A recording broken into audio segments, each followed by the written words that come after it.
President Biden is marking Veterans Day today, and Russia is denying reports of a call last week between President-elect Donald Trump and Russian President Vladimir Putin.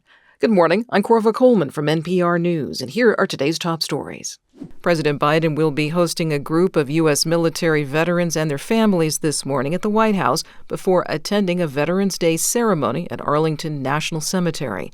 NPR's Luke Garrett reports Biden will also unveil a new initiative designed to help veterans who became ill after serving in Iraq and Afghanistan. For years, veterans have suffered from cancers linked to toxic exposure from burn pits in war zones, but they've struggled to get care from the Department of Veterans Affairs, which was slow to recognize the link between burn pits and certain cancers. This kept veterans from getting life-saving treatment.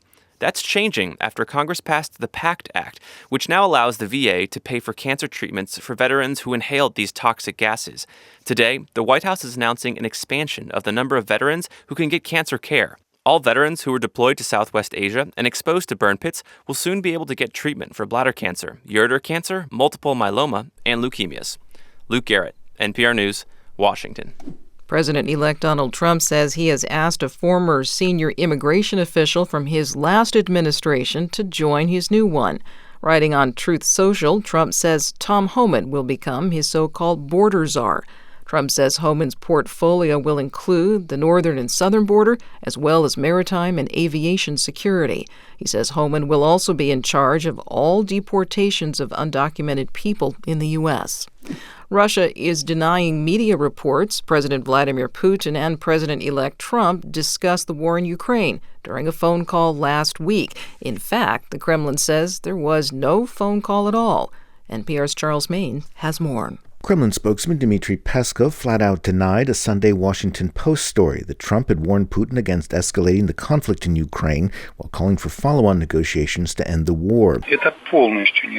This does not correspond to reality. It's completely made up, said Peskov.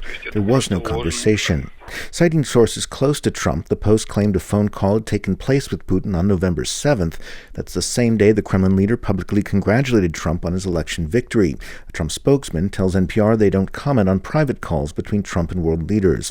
Trump has repeatedly threatened to end U.S. military support to Ukraine if elected. Feeding fears in Kyiv and much of Europe, he intends to impose a peace largely on Moscow's terms. Charles Mains, NPR News. Firefighters in northern New Jersey and New York are battling the Jennings Creek wildfire. It's burning on their shared border.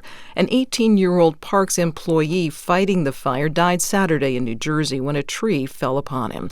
The chief of the New Jersey Forest Fire Service, Bill Donnelly, says the blaze has burned more than 4 square miles and is only 10% contained. As dry as it is right now, not only is the fire burn on top of the ground, but the fire burns underground. And that's one of the culprits that is responsible for allowing fires to perhaps escape our containment lines. The National Drought Mitigation Center reports parts of southern New York are experiencing moderate drought, and most of New Jersey is in severe or extreme drought conditions. A flash mob of thousands of bike riders sparked traffic curbs in central China. The riders said they were in search of dumplings in a nearby city. NPR's Emily Fang has more on their nighttime escapades. They call themselves the Night Riding Army, and their rules are simple. You ride at night, and you must use a shared bike.